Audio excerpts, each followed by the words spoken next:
off for quite some time. I finally got my rear shocks ordered. So we stopped over here at Jose shop to go ahead and get the shocks changed out on Pegasus. I'm gonna also change out my antenna while I'm here. So guys, I got my antenna here from American Muscle online. I'll send you guys that link. And then also I got my shocks in here from SR Performance. Gonna get ready to put these bad boys on. Oh, I can't wait. So yeah, check that out. SR Performance, AmericanMuscle.com. So I'll give you guys a little closer look of the box. SR Performance. I've heard some great reviews about these shocks, so I decided to order them and go ahead and try them out.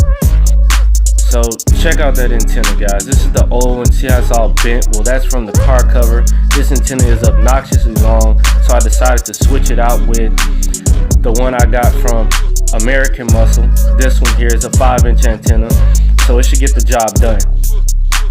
After he gets that back wheel off Pegasus, I'm gonna slide over there, get the old, ugly, obnoxiously long antenna off, and then I'm gonna put this short antenna on.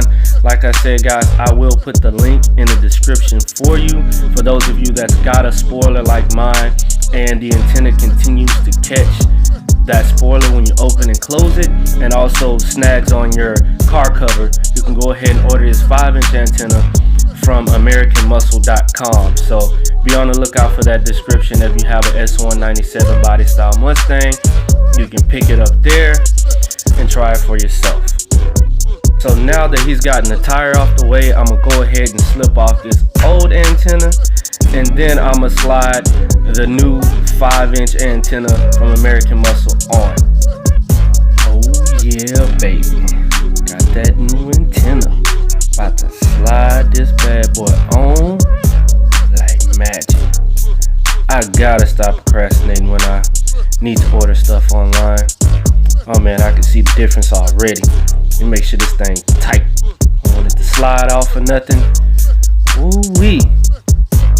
Can't wait to put this car cover on now. Should have no problems. Oh yeah, looks better already. Look at that. Yeah, that looks good. I can dig it. Just gotta shine it up a little bit. We'll be good to go. Quick update on what he's got going on. He has the tire off the right rear side. Right now he's working on the left side to get the tire off.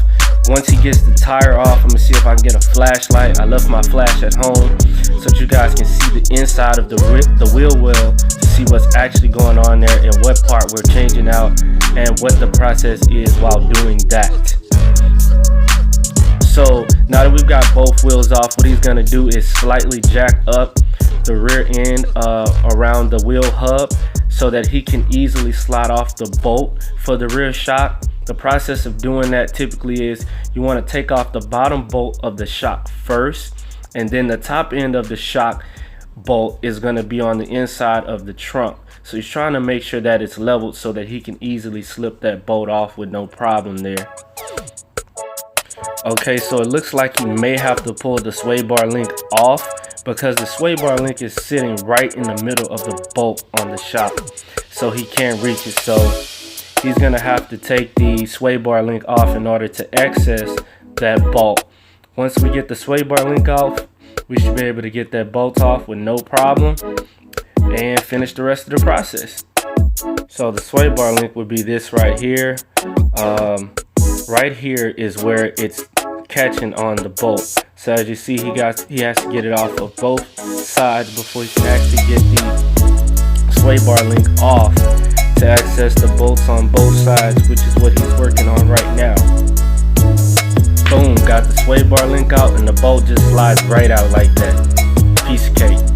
See, that was the biggest part in getting the bolt off. Other than that, it's pretty simple and straightforward. Now that he's pulled the bolts out of both sides, all he has to do now is get the bolts off the top end and then off with the old shock and in with the new shock.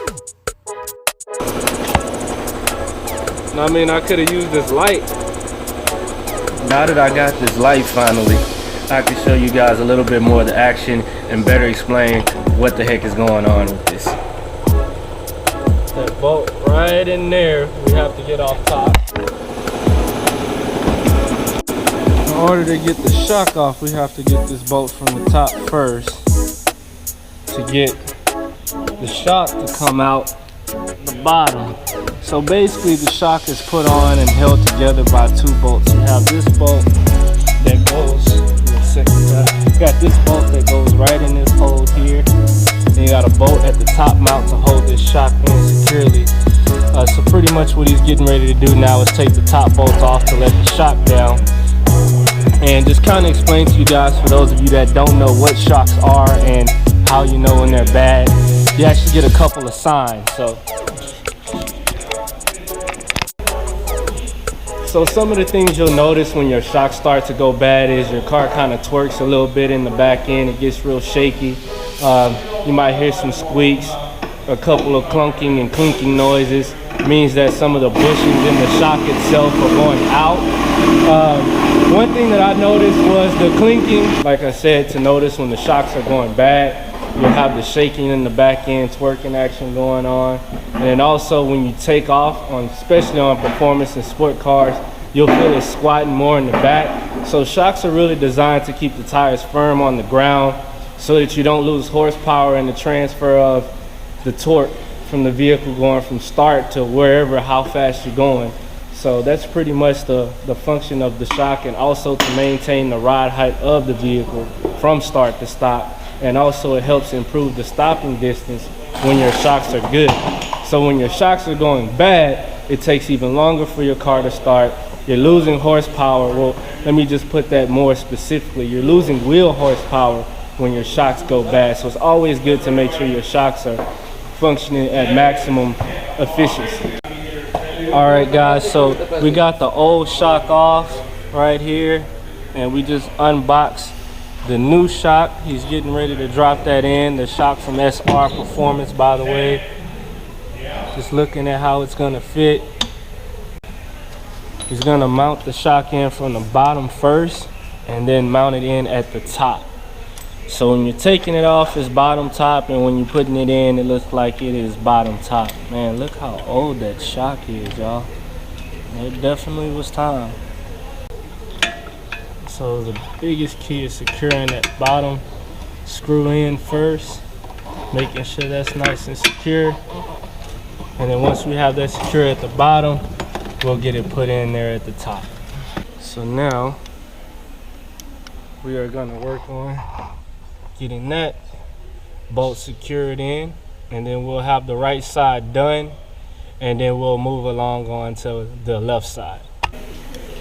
Man, that shock is looking good in there. Look how shiny it is and new it is. Thinking about going with some lowering springs next. Give me a better center of gravity and better performance in turning and handling. I'll go with some lowering springs, which basically lowers the ride height of the vehicle. Okay, now we got both sides done. We got the wheels put back on.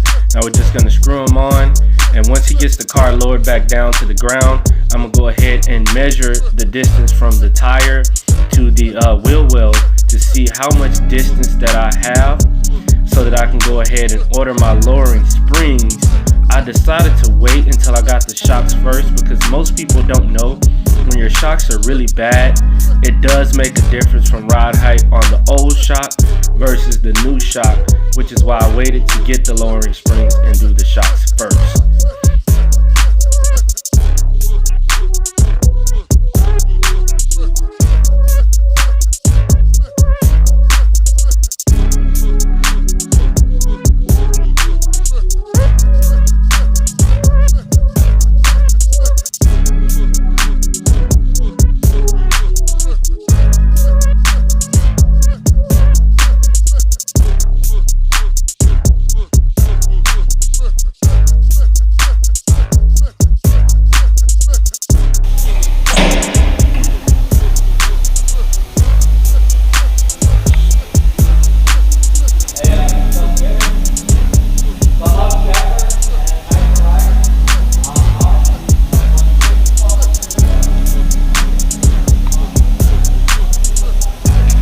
Alright guys, see, so this is one of the reasons why I got rid of the old antenna, because now we've got that clearance right there. Oh yeah! yeah, look at that. Oh, my old antenna used to smack my spoiler on the back right there. So now that I went with the short one from American Racing, I'll put that link in the description below. I've got that clearance. So if anybody's got a Mustang and you're having problems with your spoiler not clearing the antenna, I will drop that link below. This is a 5-inch antenna that I ordered from American Racing, so it'll pretty much fix that problem for you. So yeah, guys, that's it. Guys, I love it. It feels like a brand new car. Every bump I hit just so smooth, nice and smooth and responsive. So if you guys got a Mustang S197, make sure you guys check out the SR Performance shocks. Not high dollar, but they definitely feel better than stock. That's all I got for today. Make sure y'all hit that subscribe button and the bell right next to it so y'all stay updated on all my upcoming videos. Until next time.